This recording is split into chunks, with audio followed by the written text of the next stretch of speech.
안녕하세요. 출퇴근하면서 많이 들었던 사연 프로그램인데 초창기 구독자로서 채널이 점점 많은 사람들에게 알려지는 것 같아 좋으네요. 저도 이번에 여러분들에게 제 이야기를 들려드리기 위해 이렇게 글을 써봅니다. 일단 제 소개를 드리자면 얼마 전에 이혼을 하고 돌싱으로 돌아온 40대 여자예요. 제가 이혼을 하게 될 줄은 몰랐는데 그동안 꽤 많은 일들이 있었거든요. 왜 이런 선택을 하게 되었는지 차근차근 제 이야기를 들려드릴게요. 누구나 살면서 큰일을 한 번쯤은 겪는다고 하잖아요. 저는 남편에게서 그렇게 배신감을 느낄 일이 생길 줄 몰랐어요. 또 베푸는 만큼 고마움을 표할 줄 알았지만 저를 무시하던 시어머니와 완전히 끝이 나는 일이 있었는데요. 그 전에 먼저 제 이야기를 먼저 해드릴게요. 저희는 다른 사람들과 똑같이 연애부터 결혼으로 이어진 케이스인데요. 처음에는 남편을 친구 주선으로 만나게 되었는데요. 사람이 선하고 착하다는 게 이런 걸까 싶을 정도로 정말 순한 사람이더라고요. 지민 씨를 보면 우리의 미래가 그려지는 것 같아요. 한 번도 이런 적이 없었는데. 정말요? 그래도 우리가 짧게 만난 게 아니다 보니 자연스럽게 그런 생각이 드나 봐요. 우리 만난 지 벌써 3년이나 되었으니 혹시 지민 씨만 괜찮다면 결혼을 전제로 만나고 있다고 인사드리러 갈래요? 좋아요. 저도 부모님께 말씀드려 둘게요. 그동안 남자친구 있다는 것만 아셔서 궁금해 하셨거든요. 혹시라도 저 마음에 안 들어 하시면 어쩌죠? 걱정되네요. 아니에요. 성품도 좋고 예의 바른 수연 씨를 싫어하실 리가 없어요. 주변 사람들에게도 잘하고 예의를 차린 사람이라서 이 사람이라면 미래를 함께해도 되겠다는 생각이 들었던 것 같아요. 남편과 4년 정도 연애를 했었는데 저희는 처음부터 양가 부모님을 뵙진 않았었어요. 남편이 저와 함께 미래를 꿈꾸고 있다는 이야기를 들었을 때 이제는 부모님께 소개를 시켜주어도 되겠다는 생각이 들더라고요. 그래서 3년 정도 만났을 때 처음 부모님을 뵙게 되었어요. 선하신 인상을 보니 남편이 어머님을 많이 닮았다는 생각이 들었습니다. 어머님 처음 뵙겠습니다. 수연 씨와 교제하고 있는 김지민이라고 해요. 반가워요. 얘기는 많이 들었어요. 어때? 아들이 며느리감 데려온 소감이? 듣던 대로 참하고 예쁘구나. 그래, 올해 결혼하려고? 우리의 계획은 일단 그래요. 올해 겨울 생각하고 있어요. 둘만 좋다고 하면 난 상관없어. 둘이 사는 거지 나랑 같이 사는 건 아니잖니. 좋게 봐주셔서 감사합니다, 어머니. 그래요. 다음번에는 부모님과 함께 봬요. 어머님은 저희를 좋게 봐주셨고 다행히 결혼을 준비할 수 있게 도와주시겠다고까지 이야기를 해주셨어요. 저희 부모님도 순하고 예의 바른 수연 씨의 모습을 보고 당연히 결혼을 허락해 주셨고요. 상견례를 할 때도 순식간에 결혼이 지나갔고 왜 결혼을 준비하면 시간이 사라진다고 느끼는지에 대해서 알 수 있었어요. 다른 사람들처럼 평범하게 결혼 준비를 하며 저희는 더 가까워질 수 있었는데요. 결혼을 하기 전에는 서로 가지고 있는 돈을 오픈하고 또 어느 정도 벌이가 되는지에 대해 이야기를 한 뒤 조율해 나가는 부분들이 있잖아요. 결혼식 비용이라든지 또 신혼집이나 여행은 어떻게 할 것인지 그런 것들을 정해왔기 때문에 결혼이 쉽지 않다는 것을 느꼈던 것 같아요. 이런 부분을 정하기 위해서는 먼저 경제적인 부분에 대해 파악을 해야 하잖아요. 저희도 자연스럽게 서로 모아둔 돈을 오픈했고 그래도 자금이 꽤 되었기 때문에 경기권의 아파트 한 채 정도는 살 수 있겠더라고요. 양가 부모님께서도 지원을 해주시겠다고 이야기를 하셨지만 저희는 처음 시작을 저희의 힘으로 하기로 했어요. 모은 돈과 조금의 대출을 껴서 아파트를 구입한 뒤 집안의 가전 가구를 채우면서 정말 제가 결혼을 한다는 것을 느꼈어요. 결혼을 하게 되었다고 주변에 이야기를 하니 다들 축하해주며 평상시에 제 남자친구를 알고 있었던 지인들도 그런 줄 알았다며 꼭 참석하겠다고 말해주더라고요. 모두가 축하하는 결혼식을 할 수 있다는 것이 좋았고 남편 역시 저를 위해서 열심히 노력하는 모습이 보기 좋았어요. 결혼식을 준비하면서 싸우는 사람들도 많다고 하던데 저희는 큰 싸움이 일어나진 않았는데요. 하지만 제가 이상하다고 느낀 것은 결혼식을 준비할 때 어머님의 태도 때문이었는데요. 이번에 결혼식 하는 것은 얼마나 한다니? 식대랑 대관료 포함해서 500 정도 되는 것 같아요. 그렇게 작은 곳에서 해도 되겠어? 그래도 한 번뿐인 결혼식인데 큰 곳에서 하는 게 다른 사람들 보기에도 좋지. 저는 사실 이 이야기를 하셨을 때 저를 위해서 하신 말인 줄 알았는데 그게 아니더라고요. 본인 아들이 결혼을 하니 친인척들이 모일 텐데 보여지는 부분이 화려하지 않다는 것이 이유였어요. 이왕이면 돈 좀 더 들여서 다른 곳에서 하는 건 어떠니? 어머니, 이미 일정 다 나온 상태고 당장 다음 달인데 어떻게 바꿔요? 그래, 엄마, 이건 너무 억지야. 여기가 좀 작긴 해도 교통이 좋고 예쁘잖아. 남편이 하는 말을 들으니 여기가 정말 작은가 싶었거든요. 지역 내에서도 꽤 평판이 좋은 곳이고 무엇보다 긍정적인 부분을 떠나 제가 마음에 드는 곳이었는데 뭔가 기분이 쎄하게 느껴졌어요.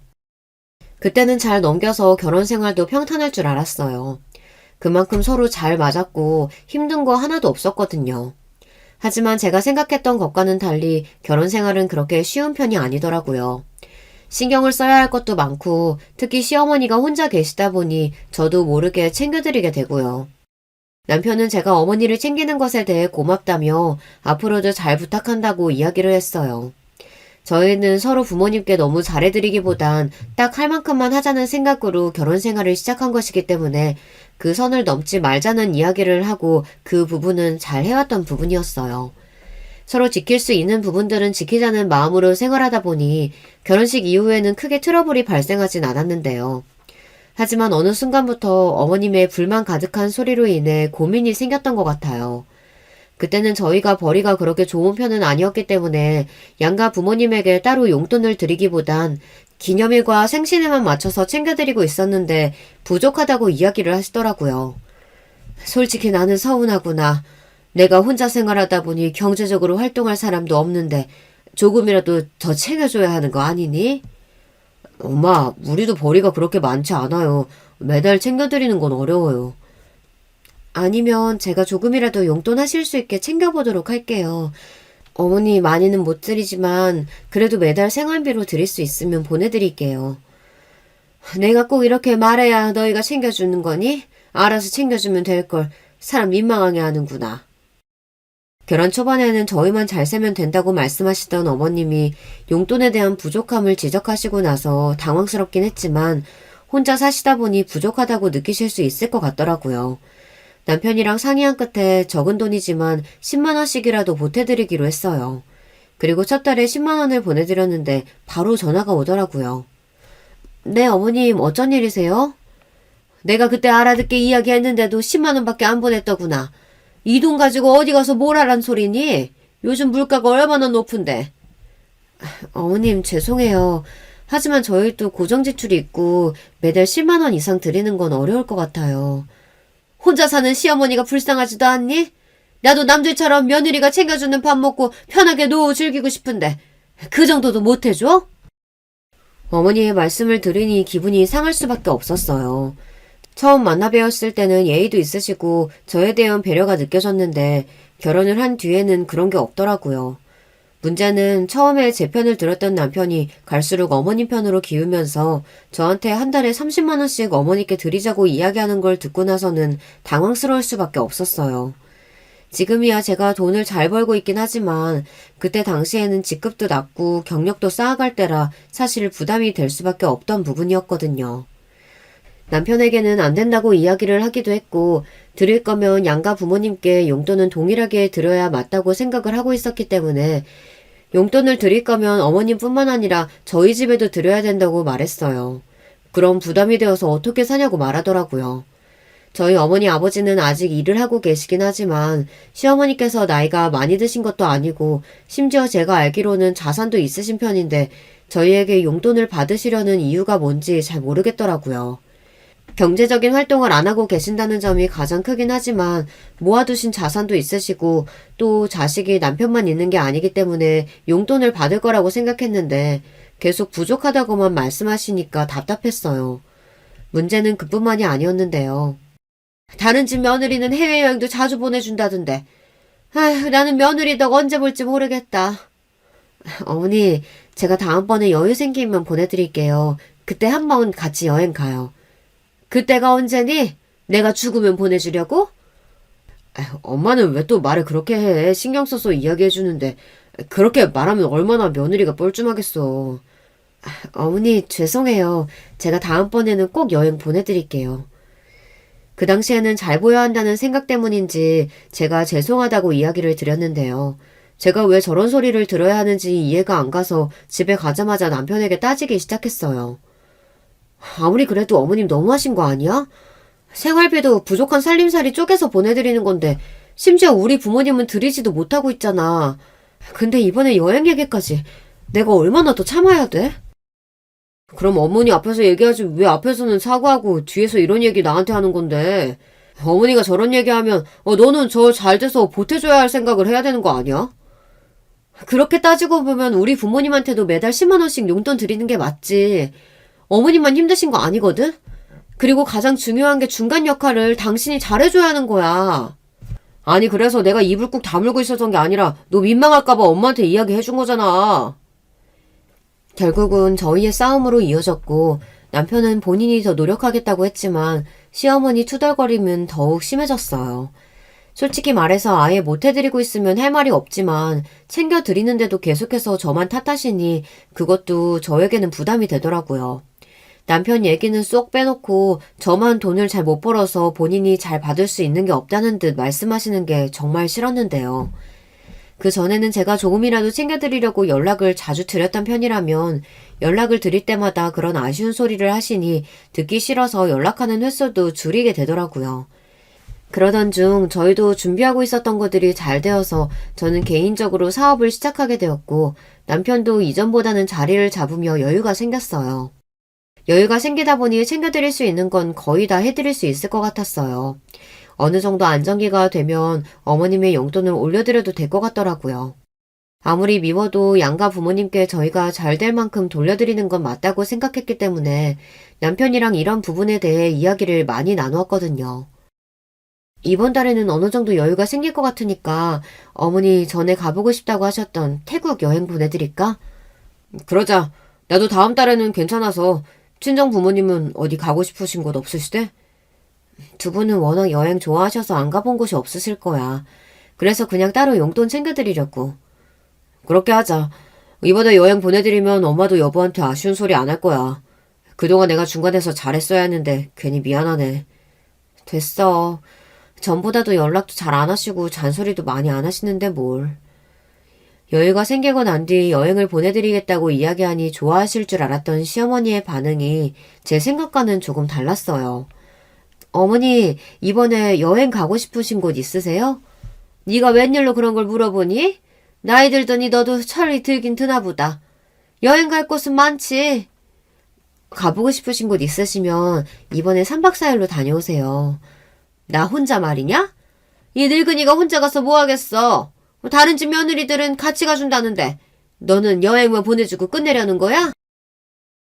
일 때문에 같이 가기는 어려워서요. 그래도 요즘엔 패키지 여행 잘 나온다고 하니까 혼자 가보시는 것도 괜찮으실 거예요. 가서 뭔 일이라도 생기면 네가 책임질 거야? 요즘 세상이 어떤 세상인데 그런 말을 다 믿고 있어? 좋은 마음으로 여행을 보내드리려고 했던 제 마음도 어쩔 수 없이 서운함으로 가득 찰 수밖에 없었어요. 나름 신경 써서 3박 4일로 다녀오시라고 한 것인데 제가 같이 않는다는 이유로 다른 집 며느리와 또 비교를 하시더라고요. 사실 남편의 반응이 저는 더 충격적이었는데요. 그래, 이번에 여보가 휴가 좀 내고 어머니랑 같이 가서 도와드리고 와. 3일 이상 자리를 어떻게 비워. 어려운 일이라는 거 알잖아. 어머니가 너랑 여행 가고 싶어서 일부러 저렇게 말씀하시는 거잖아. 저게 어딜 봐서 좋게 여행 가자고 이야기하시는 거야. 그럼 당신이 가면 되겠네.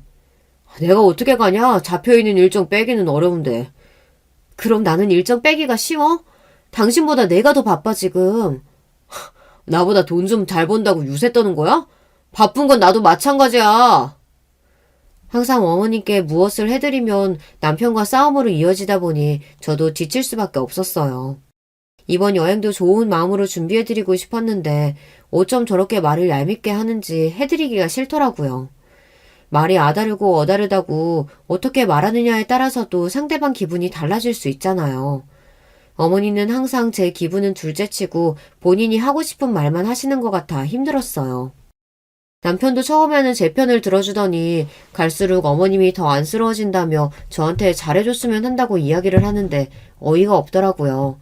제가 못하고 있는 것도 아니고 부모님을 챙길 수 있는 만큼 다 챙겨드리고 있었는데 그런 말을 들으니 서운할 수밖에 없었어요. 어머님이 저렇게 말씀하실 때마다 나도 힘들어. 외로워서 그러신 거잖아. 우리 집에는 딸이 없다 보니까 네가 딸 같아서 그렇게 말씀하시는 걸 거야. 너 생각하시는 거 알잖아. 그 말 들으니까 더 이해가 안 간다. 어떻게 며느리한테 저렇게 말하는데 저게 딸 같아서 말하는 거라고? 그럼 어쩌자는 거야? 지금 우리 엄마만 잘못했단 말이야? 솔직히 그렇잖아. 결혼 전에는 아무 말씀 없으시다가 결혼하고 나서 바로 돈부터 이야기하시는데 우리가 그 당시에는 여유가 없는 거 뻔히 아시면서도 그렇게 말씀하신 것도 그리고 지금이라도 챙겨드리려고 하니까 오히려 트집만 잡으시잖아. 아무리 그래도 그렇지 시어머니 욕을 나한테 하는 게 어딨냐? 그렇게 싫으면 연락도 드리지 말고 각자 부모님께 알아서 하던가. 남편이랑 이야기를 할수록 더 대화가 안 된다는 생각이 들었고 그 이후로는 더 이상 어머님에 대한 이야기를 하지 않기로 했어요.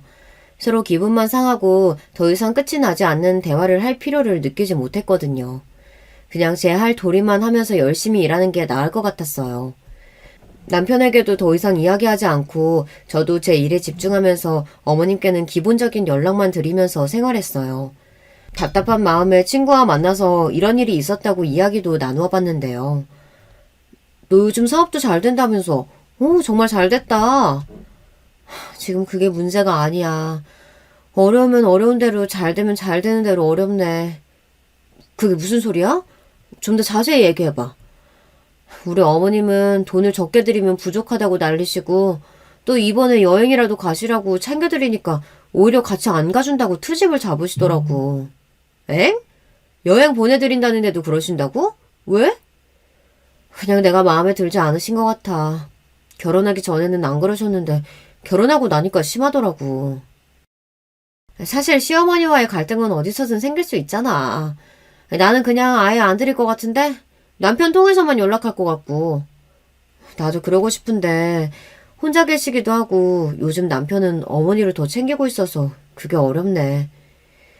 제 주변 친구들도 시댁 사이에 시달리다 보니 제가 이런 이야기를 하면 공감이 된다면서 결혼하기 전과 후가 너무 다르다는 말을 해주더라고요.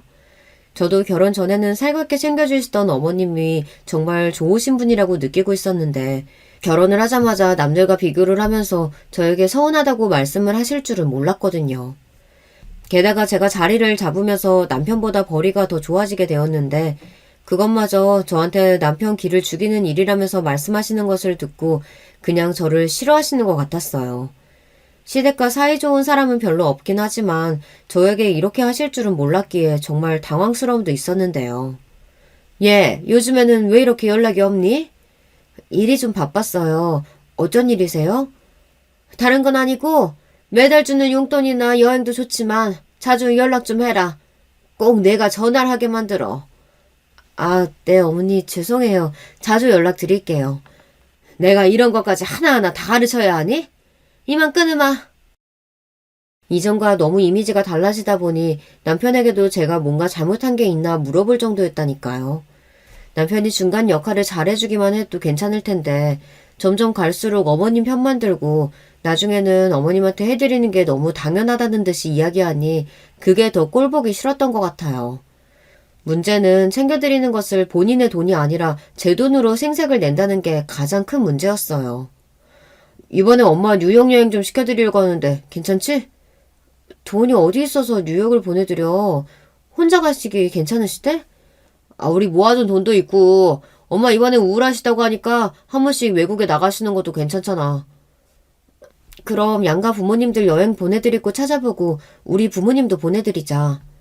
장인어른이랑 장모님은 알아서 여행 잘 다니시잖아.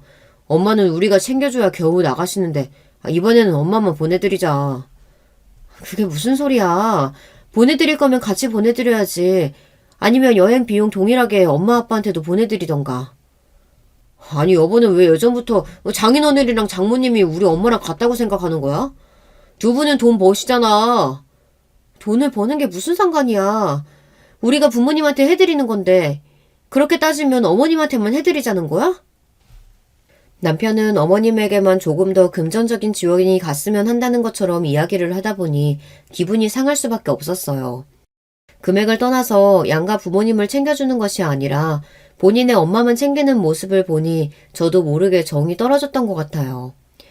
양가 부모님에게 서로 지킬 선만 지키면서 하자고 이야기했던 것이 깨지면서 남편과 저는 더 잦은 싸움을 할 수밖에 없었는데요. 어머님을 뵙고 오는 날에는 둘 다 예민해져서 싸움이 더 심해졌어요. 그렇게 이해 못해주면 우리 엄마 불쌍해서 어떡해. 우리가 좀 여유가 생겼을 때 도와드려야지. 도와드리는 것도 정도 것이지. 우리 미래를 대비 안 해도 되는 거야? 솔직히 말해서 아이가 있는 것도 아니고 엄마한테 조금 더 지원해주면 더 여유로워지고 좋잖아. 그럼 너 더 좋아하시지 않을까? 나는 여보랑 엄마가 관계 회복됐으면 좋겠어서 하는 얘기야. 우리 결혼 초반에 이야기했던 거 잊었어? 양가 부모님한테 지킬 선 지키면서 하자고 했었잖아. 왜 자꾸 선을 넘으려고 하는 거야? 내가 우리 엄마한테 이 정도도 못 해주냐고. 가만 보면 너는 우리 엄마한테 너무 야박한 것 같아. 안 그래도 힘드신 분한테 왜 그러는 건데? 우리가 생활비 조금만 아끼면 될걸. 그동안 제가 어머님을 챙겨줬던 것은 아무것도 아니었다고 생각하는 건지 야박했다는 이야기를 들으니 머리가 띵하더라고요. 사업이 잘 되다 보니 제가 남편보다 여유가 생긴 것은 맞지만 그래도 양가 부모님에게는 동일하게 해드리는 게 맞다는 생각은 변하지 않았어요. 그래서 남편의 요구에도 절대 차이가 나게끔 행동하지 않았어요. 남편이 어머님만 챙기는 게 싫긴 했지만 그래도 하나뿐인 엄마에게 잘하고 싶은 마음에 그랬다고 생각하기로 하고 그 뒤로는 남편에게도 통장 관리를 따로 맡기지 않았어요. 갈수록 제 사업도 잘 되고 있었고 자연스럽게 양가 부모님께 용돈을 올려드릴 정도는 충분히 되었는데요. 고생하셨던 만큼 잘 사셨으면 하는 마음에 조금 더 금액대를 높여드렸어요. 친정 부모님께서는 더 이상 안 챙겨줘도 된다고 이야기를 하셨지만 시어머니 반응은 정반대였어요. 어머니, 이번 달부터는 생활비 더 올려드릴게요. 한 달에 100만 원 정도는 드릴 수 있을 것 같아요. 엄마, 진짜 대단하지 않아? 짧은 시간에 이렇게 사업이 잘 될 줄은 정말 몰랐다니까. 그동안 며느리가 고생 좀 했어. 여자가 밖에 나가서 돈 벌면 남자 기만 죽이지. 그리고 그 생활비 필요 없다. 내가 거지도 아니고 시어머니를 거지 취급하면서 무슨 선심 쓰듯이 생활비 올려준다고 말하는 게 그게 맞니? 어머니가 하시는 말씀을 듣고 기가 차서 더 이상 할 말이 없었어요. 저는 그동안 거지 취급을 한 적도 없고 오히려 힘들어하시고 항상 부족하다고 말씀하시는 게 신경 쓰여 양가 부모님의 생활비로 올려드리려고 한 것뿐이었는데 저렇게까지 저를 무시하면서 말씀을 하실지는 몰랐어요. 더 이상 참을 수 없었던 저는 그 자리에서 남편의 대답을 듣자마자 바로 이혼 선언을 했는데요. 에이, 거지 취급이라니. 엄마가 왜 말을 그렇게 해. 내가 걔 죽은 건 맞지만 그래도 돈 못 버는 사람보단 돈 잘 버는 며느리가 낫잖아. 나도 이렇게 효도할 수 있고. 그런가? 근데 그렇게 제가 말하면 기분이 안 좋아서 그렇지. 예, 한 달에 100만 원씩이면 생활비 말고 여행은 따로 보내주는 거지? 남편이랑 이야기를 할 때 오히려 돈을 받는 것과 여행은 별개냐고 물어보시는 시어머니의 말을 듣고선 정이 다 떨어졌는데요. 게다가 남편이 하는 말을 들어보니 이제는 저를 돈으로만 보는 것 같더라고요. 그 대화에서 저는 더 이상 참을 필요가 없다는 것을 느꼈어요. 아니요. 생각해봤는데 더 이상 생활비 드릴 일도 여행 보내드릴 일도 없을 것 같네요. 여보, 그게 무슨 소리야? 엄마한테 들어가는 지원을 다 끊겠다는 거야, 지금? 더 이상 나를 이렇게 무시하는 니네 집안 사람들이랑 같이 살 수 없어. 내가 해주는 게 당연한 것처럼 느껴지지? 그렇다는 게 아니라 솔직히 엄마가 틀린 말 한 것도 아니잖아. 여보가 더 좋게 이야기했으면 엄마도 그렇게까지 말씀 안 하셨을 거야. 저는 남편의 말을 끝으로 그대로 뺨을 올리며 이야기를 이어갔어요. 은혜도 모르고 계속 바라기만 하는 니네 집안이랑은 못 살겠으니까 이혼해. 그럴 필요도 없겠다. 어차피 우리 혼인신고도 안 했잖아. 당장 오늘 짐 싸서 나가. 꼴도 보기 싫으니까. 이혼이라니 그게 무슨 소리야. 우리가 결혼한 지 얼마나 됐다고 고작 이런 일로 이혼을 해. 어른 앞에서 못하는 말이 없구나. 이혼이라니. 그런 말 쉽게 하는 거 아니다. 어디서 우리 아들 같은 남자를 만나겠어?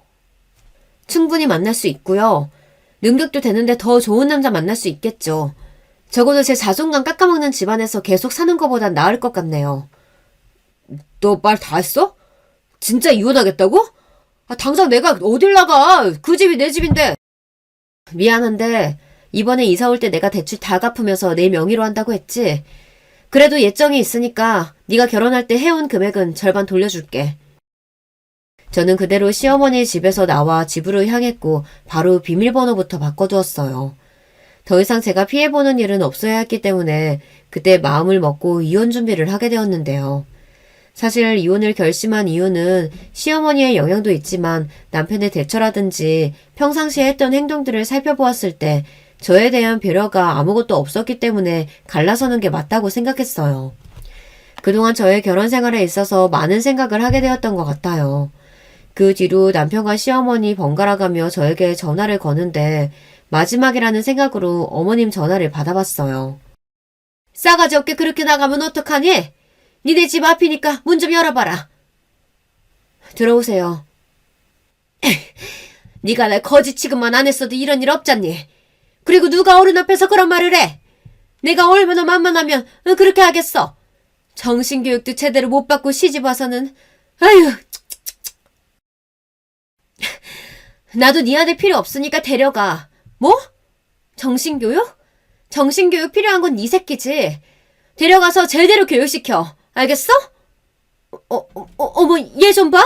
성격 나오는 것 좀 봐. 지금 쳤어? 쳤냐고! 먼저 치셨잖아요. 앞으로 볼 일 없을 테니까 당장 내 집에서 나가요. 씩씩거리며 더 이상 말하지 않고 시어머니는 황급히 집을 나가셨어요. 곧이어 들어온 남편은 저를 보자마자 뺨을 올리며 본인 엄마에게 어떻게 그럴 수 있냐면서 따지더라고요. 뺨은 니네 엄마가 먼저 쳤어. 왜 너까지 와서 나한테 난리야? 내가 뭘 잘못했는데? 너는 이게 문제야. 너가 뭘 잘못한 건지도 모르고 이러고 있잖아. 당장 엄마한테 가서 사과해. 사과받아야 할 사람은 나지. 내가 뭘 잘못했는데. 용돈 들여 여행 보내드려. 그럴 때마다 내가 어떤 취급을 받았는데. 그건 다 엄마가 표현력이 부족해서 그런 거지. 어른이 말하는데 하나하나 토를 달면 어떡하냐? 됐고, 너도 꼴 보기 싫으니까 당장 나가. 내가 왜 나가? 절대 못 나가. 그래? 그럼 경찰 불러서 끌어내줄까? 나가지 않겠다는 이야기를 들으니 저도 정신이 번쩍 들어 112를 부르려고 하니 이번만 져준다면서 밖으로 나가더라고요. 계속 이런 취급 받을 바에는 혼자 사는 게 낫겠다는 생각이 들 수밖에 없었어요. 곧이어 저는 오빠에게 연락했고 도와주겠다며 저희 집에 오더라고요. 이게 무슨 일이야? 그동안 있었던 일 다 이야기 좀 해봐. 전화로 말했던 그대로야. 내가 못한 것도 없는데 계속 다른 며느리들이랑 비교하는 것도 모자라서 이번에는 용돈 올려드리니까 거지 취급하지 말라잖아. 그게 무슨 소리야? 거지 취급이라니. 내 말이 그 말이야. 부족하다고 하시는 거 다 도와드렸더니 이제는 거지 취급하지 말라네. 일단 그 집에 지원하는 건 다 끊어. 어차피 혼인신고도 안 하고 살았다면서. 그럼 좀 더 쉽겠네. 우리가 사실혼 관계라서 재산을 나눠야 할지에 대해서 생각을 해봤는데 남편이 집에 기여한 부분은 없거든. 이것도 알아봐야겠어. 진짜 거지 취급하는 게 뭔지 보여줘야겠다. 그렇게 오빠와 저는 시어머니의 복수를 하기 위해 계획을 세워나갔어요. 일단 정리를 해야 할 부분은 정해두고 시댁에 지원하고 있던 부분을 끊어버렸는데요. 어머님이 혼자 사시면서 쓰시는 정수기, 세탁기, 건조기까지 달마다 내는 비용은 다 남편 통장으로 바꾸어 두었어요. 그리고 용돈을 끊는 것은 물론 남편이 쓰고 있는 제 카드까지 다 정지시켜 두었죠. 그랬더니 난리가 나서 전화가 오더라고요. 지금 뭐 하는 거야? 사람이 기본적인 생활은 할 수 있게 만들어줘야지. 카드까지 끊어버리면 어떡해? 이제 남인데 내가 그런 것까지 신경 써야 하는 거야? 이제 네가 알아서 살아. 앞으로 나한테 빌붙지 말고. 왜 그래? 정말 아직도 그 일로 화나서 그래? 우리가 고작 그런 걸로 헤어질 사이는 아니잖아. 고작? 그동안 어머님께 그런 얘기 들을 때 어떻게 했는데 잠깐 내 편 들어주고 나중에는 내 잘못이라며 어머님 편만 들었잖아. 그래. 내가 다 잘못했으니까 다 제자리로 되돌려주자. 내가 다시 잘하면 되는 거잖아. 아니, 이미 내가 준 기회는 끝났어. 앞으로도 당신 볼 일 없고. 그렇게 저는 남편에게 해주었던 모든 지원을 끊어버렸어요. 얼마 전에는 어머님께 전화가 오는데 저한테 미안하다고 사과를 하시더라고요. 이제 와서 다시 관계를 되돌려 보려고 하는 모습을 보니 더 짜증이 났던 것 같아요. 그동안 잘해드릴 때는 고맙다고 말씀을 해주신 적도 없는데 제가 이렇게 나오니까 어머니도 아차 싶으셨는지 구구절절 이야기를 하시더라고요. 예, 정말 미안하다. 그동안 내가 많이 서운하게 했지? 아니요, 괜찮습니다. 앞으로 그럴 일 없을 텐데요, 뭘. 내가 생각이 짧았구나. 그동안 네가 잘해줬는데 내가 너가 너무 잘 되니까 질투나서 그랬던 것 같아. 미안하다. 어머님, 앞뒤가 너무 안 맞으시는 거 아니에요? 언제는 부족하다고 하시고 더 챙겨드리려고 하니까 거짓 취급하냐고 하시는데 제가 뭘 어떻게 해드려야 돼요? 미안하다. 그동안 섭섭하게 했던 건 다 잊고 다시 좋은 관계로 시작하면 안 되겠니? 내가 이제는 너한테 그런 소리 안 하마. 아니요, 괜찮습니다. 이미 이혼은 생각했던 일이었고요. 앞으로 연락 안 해주셨으면 좋겠어요. 그렇게 전화통화를 마친 이후에는 남편 짐을 정리하기 시작했어요. 밖으로 나간 뒤에는 어디서 지내는지 집에는 돌아오지 않아 옷이라든지 생활용품들을 정리해서 그대로 시어머니 댁에 보내드렸거든요. 그리고 그 집도 곧 뺄 거라고 말씀드리니 아니나 다를까 전화부터 시작해서 문자가 끊이질 않고 오더라고요. 집을 왜 빼냐고 이야기하시는 분들도 있으실 것 같은데요.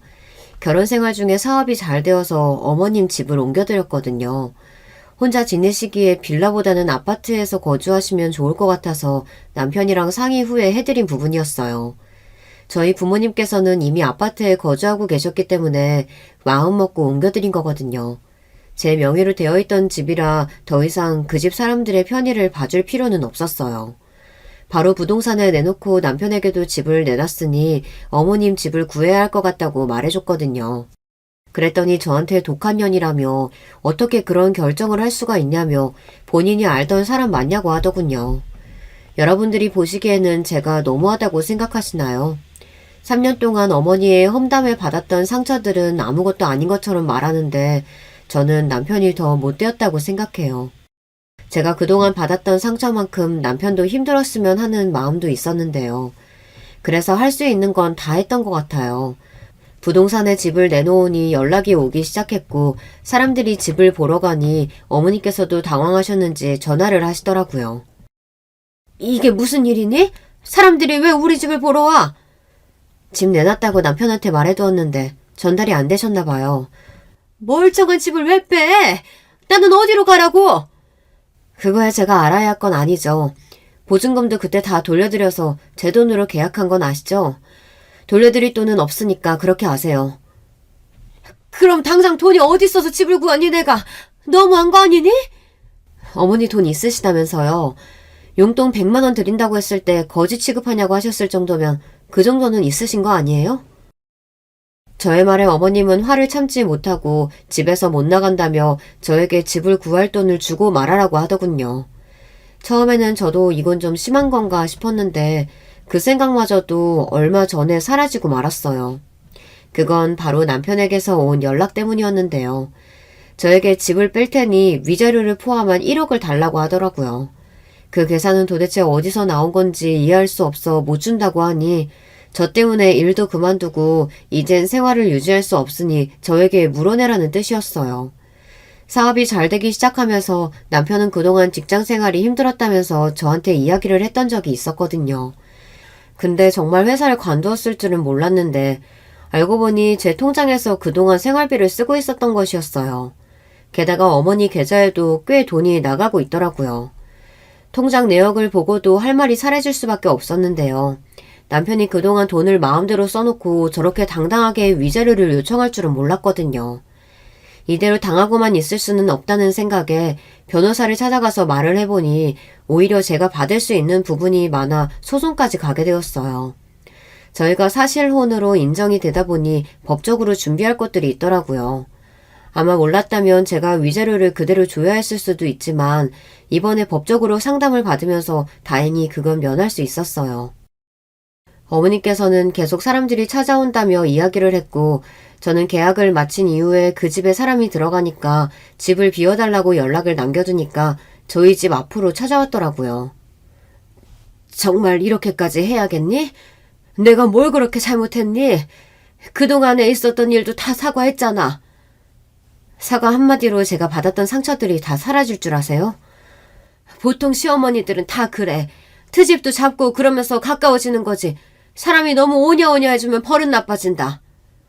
어차피 끝난 관계인데 이렇게 찾아오셔서 그런 말씀 하시는 이유가 뭐예요? 집만큼은 받아오. 내가 다른 건 해달라고 하지 않을게. 살 공간은 있어야 하잖니. 어머니가 그렇게 자랑하시던 아드님한테 해달라고 하세요.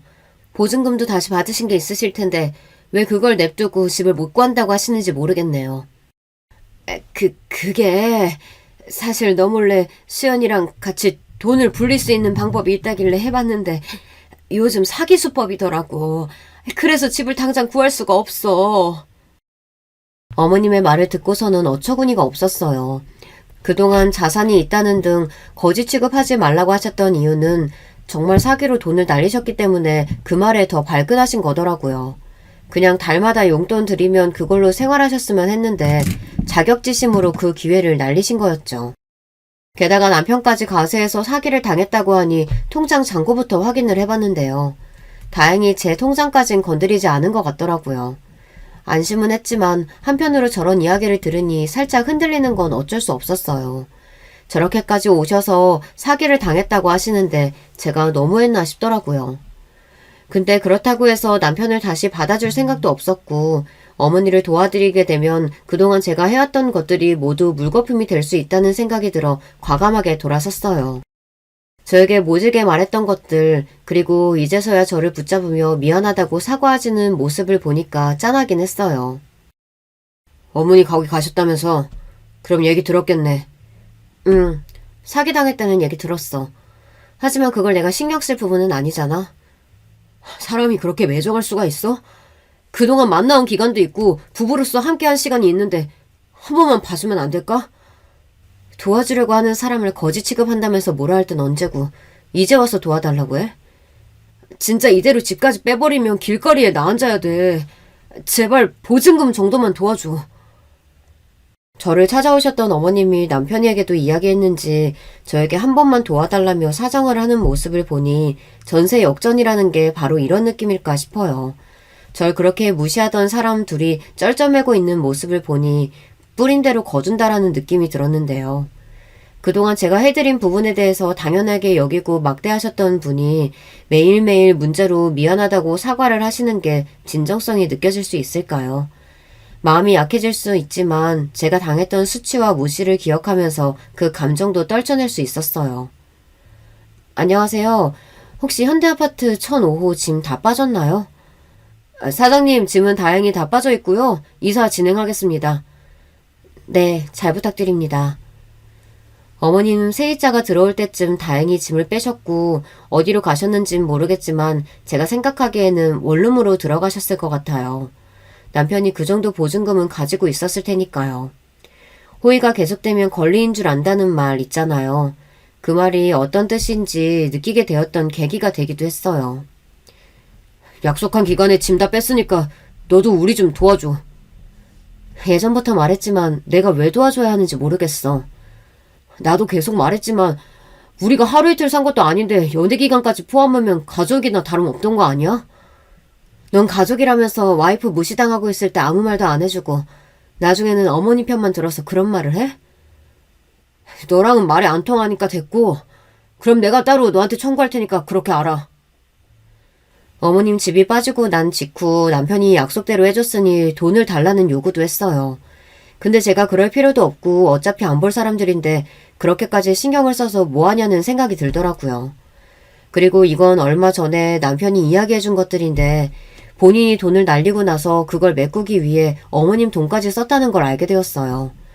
그런 부분까지 오픈하면서 도와달라고 하는데 사람이 저렇게 뻔뻔할 수가 있나 싶을 정도로 당당하게 요구하더라고요.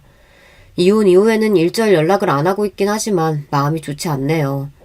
좋은 마음으로 해드렸던 것인데 이렇게 되니 참 씁쓸하기도 하고 저를 무시하는 집안에서 벗어난 게 다행인 것 같으면서도 행복한 가정을 꾸리고 싶었던 저에게는 힘든 일이긴 하네요. 그래도 확실한 건 전보다 더 좋은 생활을 누리면서 여유롭게 살고 있다는 거예요. 요즘 괜찮니?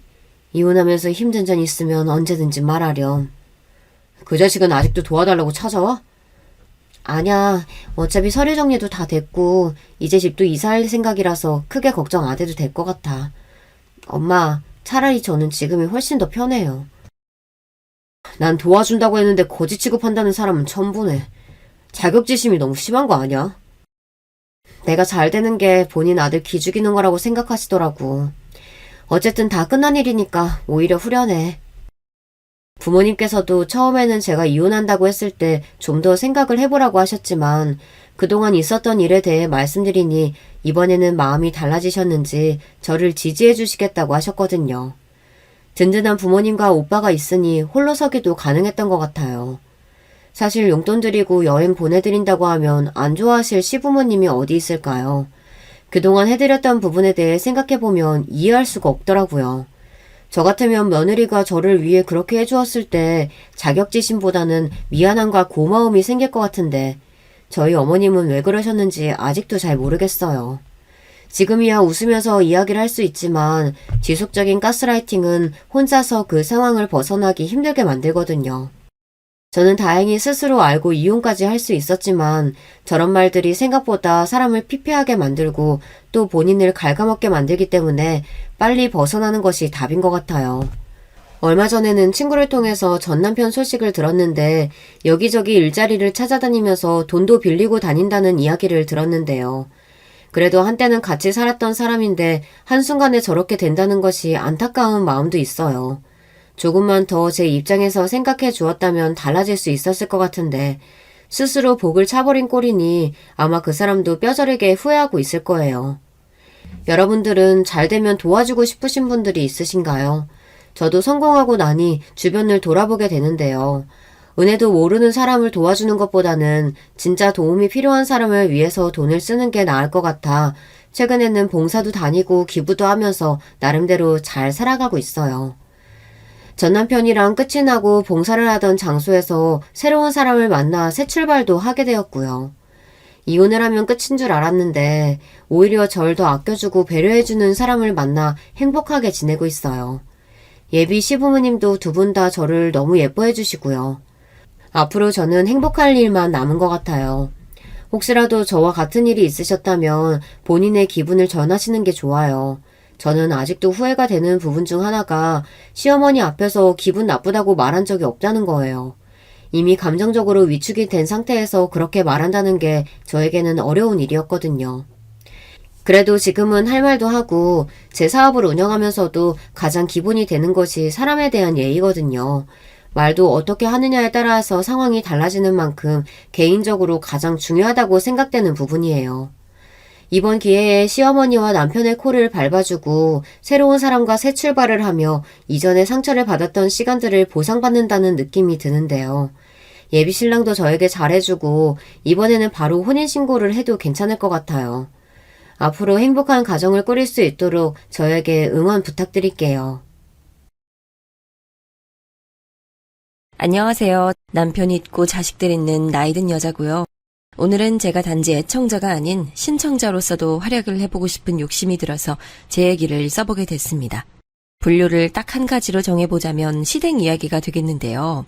우선 저희 남편이 삼형제 중에서 중간인 둘째예요. 저와는 원래 지인으로만 알고 지내다가 연애 감정이 갑자기 싹 터서 교제를 하게 된 뒤에 결혼까지 골인을 했고요. 이런 걸 보면 남녀 사이엔 친구가 없다는 표현이 정말 맞는 것 같아서 민망해지네요. 남편의 형인 아주버님보다 형제들 중 막내인 시동생 소개를 더 먼저 해볼게요. 시동생은 남다른 사연을 보유하고 있는데요. 꼬박 6년을 예쁘게 사귄 여자친구가 교통사고로 하루아침에 세상을 떠나버린 이후로 시동생은 그 누구하고도 다시는 사랑을 나누지 않겠다면서 영영 혼자 살 것을 선언했어요. 그때 입에 거품을 무시면서 격렬한 반대 의사를 밝히셨던 분이 바로 제 시어머니셨죠. 정한이 네가 그 애랑 오래 만나온 거 내가 모르겠니? 나도 그 애가 마음에 들었고 아껴왔었어. 하지만 이건 아니지. 다신 연애도 안 하고 결혼도 안 하겠다고? 에라, 이 불효자식아. 어미 마음에 아주 대못을 박는구나. 제가 다시 연애고 결혼이고 다 안 하든 말든 엄마한테 무슨 영향이 또 피해가 있다고 그렇게까지 노발대발을 하세요. 저는 그저 2번 다시는 누구를 사랑할 수 있을 것 같지 않아서 솔직한 심정으로 결심을 내린 것뿐이에요. 그러니 엄마도 자식의 결단을 조금 존중해 주세요. 아이고야, 내 팔자가 뭐 이리 드센 건지 억울해서 미치겠네. 기껏 애지중지 키워놓은 막내 아들을 평생 독수공방하는 호라비로 살게 둬야 한다니. 아유, 나처럼 불쌍한 어미가 세상 천지에 있으면 어디 한번 나와보라 그래라. 엄마가 아무리 억지 부리셔도 제 결심 흔들리지 않아요. 일생에 단 한 번뿐인 사랑이 떠났으니 저는 다음 사랑이 없다는 진리를 따를 뿐이에요. 엄마도 시간이 지나면 제가 왜 이런 결단을 내렸는지 차차 이해하게 되실 거예요. 이해라고? 이런 연병할 일에 어떻게 이해라는 단어를 너는 그냥 갖다 붙일 수가 있니? 내가 너를 그렇게 키웠니? 정하나, 난 널 그렇게 키우지 않았어. 그 망할 기집애가 너를 다 망쳐놓고선 떠나버렸구나. 걔는 왜 그 새벽에 괜히 운동을 나간답시고 설쳐서 그래? 응? 봉변을 당해버리고 지랄이야. 여자가 조심머리 하나 없이 아직 해도 안 뜬 야심한 시각에 대뜸 겁도 없이 나가버렸으니 그런 봉변 당해버려도 딱히 억울하다고 할 말은 없지. 진짜로 억울한 사람이 있으면 바로 귀하게 키운 막내 아들이 호라비로 늙어 죽는 꼬라지를 보게 된다라고 할 수 있지. 엄마! 멀쩡히 인도에서 걷고 있던 사람을 친 음주운전자가 정신 나간 놈이지 왜 봉변당한 사람이 욕을 먹어야 돼요? 그 가해자는 솜방망이 처벌 맞는 바람에 피해자 가족들은 억울함 호소하면서 언론사마다 제보하면서 얼마나 바쁘게 뛰어다녔는데 엄마는 그거 아시면서도 어떻게 말씀을 그렇게 하실 수가 있어요? 엄마가 말씀을 막 하시는 분이라는 건 진작에 알고 있었지만 이번은 정말 크게 실망입니다. 시어머니와 시동생이 감정적으로 언쟁을 벌이던 그 현장에 저도 있었기 때문에 그 살벌했던 분위기를 고스란히 기억합니다. 시어머니께서는 끝까지 당신의 발언엔 문제가 없었음을 주장하셨고 시동생은 질린다는 표정으로 아주 학을 떼더니 2번 다시는 시댁에 발을 안 붙일 기색으로 거칠게 자리를 떠버렸어요. 그 후로 모자 사이가 틀어졌던 것이지요. 저는 시어머니께서 말씀을 심하게 하셨다고 느꼈던 사람이었는데요. 그래서 부디 시어머니께서 당신의 잘못을 일부나마 인정하시고 시동생에게 먼저 미안하다, 잘못했다 이렇게 숙이고 들어가시기를 간절히 바랐어요. 그런데 얼마 뒤 시아버지께서 갑작스럽게 쓰러지셨습니다. 저는 모르고 있었는데 시댁 식구들 말로는 시아버지께서 원래 심장 쪽이 약하셨다고 했어요. 그게 결국은 화근이 됐나 봐요. 시아버지께서는 병원에서 2달을 계시다가 세상을 뜨셨어요. 100세 시대라고도 불리우는 때에 연세에 비해 너무 일찍 가신 것 같아서 마음이 좋지 않았고 매우 슬펐으나 마지막 임종 때 온 가족이 다 모일 수 있었고 시아버지께서 떠나시던 순간의 모습이 크게 고통스러워 보이지 않아서 한 줌의 위안을 얻을 수 있었습니다. 시댁 식구들도 마찬가지였던 것 같아요. 이별은 갑작스러웠으나 마지막이 평화로웠던 것에 다들 금세 슬픔을 추스르고 일상으로 복귀들을 했습니다. 그런데 이때 시어머니와 시동생의 사이가 더욱 걷잡을 수 없게 틀어지고 만 것이었습니다. 아무래도 시아버지의 죽음으로 가장 타격을 입으신 분이 배우자셨던 시어머니셨는데요. 슬픔이 가시지 않은 얼굴을 하고 계신 것까지는 괜찮았는데 그걸 무기로 오만 망발을 날려대신 것이 엄청난 문제였어요. 시동생을 겨냥해 이런 말씀을 남기셨지요. 네 아버지 말이다. 예전에 바람도 오질나게 피워댔었고 손버릇도 한때는 경찰서 보내야 할 정도로 나쁜 사람이었지만 난 네 아버지와 부부연 맺고 살아온 거 후회하지 않아. 부부로 살았기에 내가 이렇게 자식 새끼들도 낳을 수 있었던 거니까. 그러니 정환이 너도 반드시 결혼을 해서 자식 새끼들 봐야만 하는 거야. 알았어? 그래야 사람으로서 가치가 있는 거고 내 막내 아들로서도 쓸모가 있는 거야. 그렇지 않으면 하등 쓸데가 없는 고물이 되는 거고. 고물이요? 지금 말씀 다 하셨어요? 저 이젠 진짜 엄마 이러시는 거 너무 지긋지긋해서 돌아가 버리겠어요. 차라리 안 보고 사는 게 훨씬 나을 것 같습니다. 가뜩이나 허망하게 결혼을 약속했던 여자친구를 잃어서 아직 공허함으로 몸부림치고 있었던 시동생인데 거기에 부친도 떠나보내서 더더욱 울적했건만 이런 심정도 전혀 헤아려주지 못하고 모친은 그저 잔소리에 훈수두기에만 급급했으니 시동생 입장에서는 화딱지가 나고도 남는 상황이었던 것이죠. 결국 시동생은 완전히 마음을 시어머니로부터 돌려버렸어요. 앞으로 안 보고 살겠다면서 강하게 나온 것이었죠. 그 상황 역시도 지켜봤던 저는 머리가 아팠네요. 안타깝고 답답한 상황 같았어요. 제발 좀 시어머니께서 말씀을 부드럽게 하시든가 차라리 아무 말씀도 끼얹지를 마시든가 그렇게 했으면 좋겠다는 바람으로 한숨만 푹푹 내셨는데요. 저도 이 정도였는데 당사자인 시어머니께서는 오죽 심정이 갑갑하셨겠나요. 자존심과 아집으로 버티시는 것도 하루 이틀이지 어떻게 막내 아들이 절연을 선언한 것을 두고 아무렇지 않으실 수 있었겠냐고요. 절대 불가능이었죠. 몇 달이 지나자 아예 곡소리를 내시며 당신 막내 아들을 찾으셨답니다. 시동생은 묵묵부답이었으니 저는 가운데서 눈치가 보여 어쩔 줄 몰라 하며 지냈었네요. 저기 어머님, 다음부터는 말씀을 한 번, 두 번 이렇게 순화를 거치고 나서 내뱉어 주시면 서로 오해도 덜하고 마음도 덜 다칠 수 있을 것 같아요. 너는 나만 보면 어째 맨날 그 소리야, 어? 아유, 알았어. 하고 싶은 소리 있어도 내가 꾹 참으면서 하지 않아 보마. 내가 그럼 되는 거지? 저의 조언 및 부탁에 시어머니께서는 귀찮다는 듯 한숨을 푹푹 내쉬셨지만 그래도 안 따르겠다고는 안 하셨기에 다음이 기대가 됐어요. 그 다음이란 바로 시아버지의 기일이었습니다. 그때만큼은 시동생도 모습을 드러내지 않을 수가 없었던 거예요. 하늘에서 시아버지께서 다 지켜보고 계실 테니 부디 모자 관계가 다시 회복되기를 제가 두근거리는 마음으로 지켜보고 있었는데 시어머니께서 너무나도 변함없는 그 거친 모습을 또 보이시는 게 아니겠어요? 정한이 너는 그래서 아직도 누굴 만날 생각이 없다는 거야? 그럼 그 머릿속엔 대체 뭘 집어넣고 사니? 어미한테 불효 저지를 궁리만 노상하면서 그렇게 지내고 있는 거야? 아, 엄마. 이젠 뭐라고 대꾸를 해드리는 것조차 하기 싫어요. 여전하신 것만은 잘 알겠습니다. 아버지 길도 챙겨드렸으니 저 앞으로 더 엄마와 연 끊고 살면 될 것 같아요. 저 찾지 마세요. 무엇이 어쩌고 저쩌? 이 불효 자식이 막내라고 더 애지중지 키워놨더니 그 망할 기집애한테 홀려서 네가 아주 쓸모없는 놈이 되어버렸구나. 어? 아무리 생각을 해봐도 그 망할 것은 왜 하필 차에 치여서 홀라당 가버리는 바람에 내 막내 아들을 이다지도 망쳐놓았는지 내가 용서가 안 돼. 이미 떠난 목숨이라서 내가 어디다가 화풀이를 하기도 마땅치 않고 아유 열불 터져. 시어머니께서는 고래고래 악을 쓰셨고 시동생은 씩씩거리면서 자리를 박차고 나가버렸고 저는 아주 두 손 두 발 다 들어버렸어요.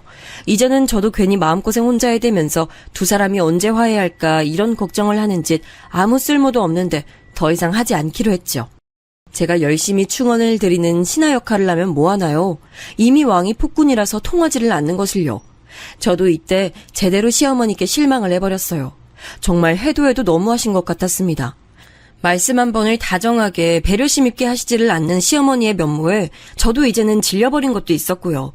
딱 이런 와중에 남편이 부산에서 일을 하게 됐어요. 저나 남편이나 평생을 수도권에서만 살아봤었는데 갑자기 생활권이 너무 크게 바뀌게 된 건데요. 당황스럽긴 했지만 그간은 시댁이 가까워서 자의반 타의반으로 시어머니를 종종 들여다보며 그쪽으로 제 신경을 기울였어야만 했는데 아예 부산처럼 확 멀어지면 앞으로는 시어머니를 제가 신경 써드리지 않아도 될 것 같아서 이것 하나만은 정말 반가웠던 게 그때의 제 본심인 듯 싶습니다. 그렇게 저희는 부산으로 이사를 하게 됐고요. 새로운 곳에서 터를 잡고 정신없이 지내다가 명절이 돼서 올라가 찾아뵈었는데 시어머니께서 이 명절 때 저희 부부에게 욕을 엄청나게 하셨어요. 너네 둘은 말이다. 혼자 사는 애미가 불쌍하지 않든? 혼자 사는 시어미가 걱정되지도 않았어? 그건 어떻게 한 번에 나눠볼 수가 있니 그래? 어? 둘이서 불효자 챔피언 누가 되나 그거 내기라도 하면서 지내고 있었던 거야? 이 불효 막심한 것들아. 어? 너네 둘은 너네 자식들도 똑같이 키우고 있다는 것을 알고 있나 모르겠네. 너네 둘이 낳고 키우는 자식들은 어쩜 그렇게 자기 할미한테 전화 한 번을 먼저 하는 법이 없니? 우라질 것들.